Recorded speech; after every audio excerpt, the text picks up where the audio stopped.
For the past few weeks, I've been posting a lot of gold charts with my ZIP strategy. Real-time charts on Twitter that we all get to watch and see how they play out. The reason why I'm doing that is because the gold is in my laboratory right now. Whenever I develop trading strategies, I usually monitor it for quite some time. And I thought it would be fun to kind of watch it all together and watch how the strategy works. And that's why I've been posting them on Twitter.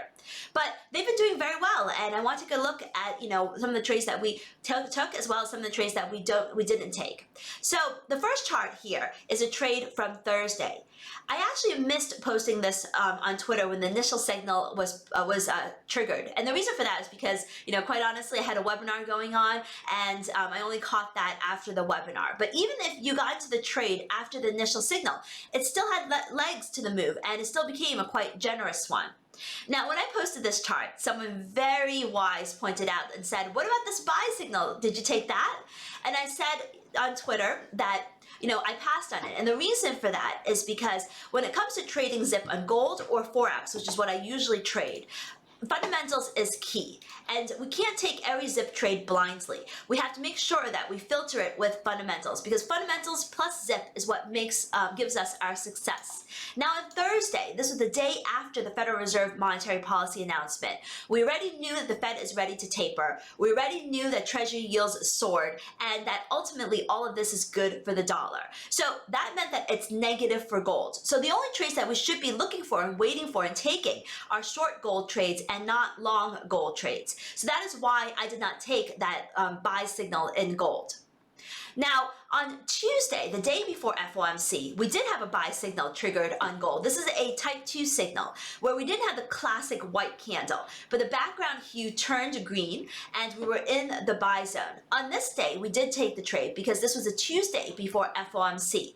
And if you remember, before FOMC, very few people actually predicted that the Fed was going to be specific about taper timing because non-farm payrolls were weak and inflation were very weak. So, selling dollars and buying gold seems like an okay trade. And that's exactly what we did. We took the trade because we did have fundamentals on our side, and it became a very generous one.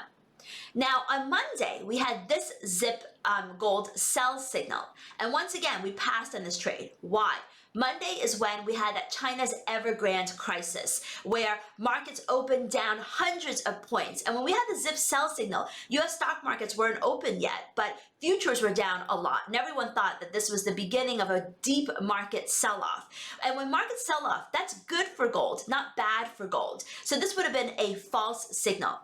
The point that I want to make is that whether you're trading ZIP with gold or ZIP with Forex, knowing when not to take a trade is just as important as knowing when to take a trade, because that's where we can really save some money and avoid these bad trades. So fundamentals is what helps us screen for the good trades and basically keep us out of the bad ones. Now, I'll be the first to admit, I don't trade gold actively. I've traded spot Forex for more than 2 decades, and it honestly keeps my hands full. But ZIP has been working very well in gold, just like it has been in FX, and it's been in my laboratory. I'll keep it there for a while. I keep strategies there until I feel comfortable with releasing them and having traded them live for quite some time. Now, in the world of Forex, we had another great week. 13th out of 14th winning weeks. We made 206 pips before the Federal Reserve monetary policy announcement. The trades were easy and the profits were quick. We stood aside and did nothing on FOMC day because, as I said, knowing when not to trade is just as important as knowing when to trade. We did give up some profits on Thursday, unfortunately, but still ended up the week quite positive.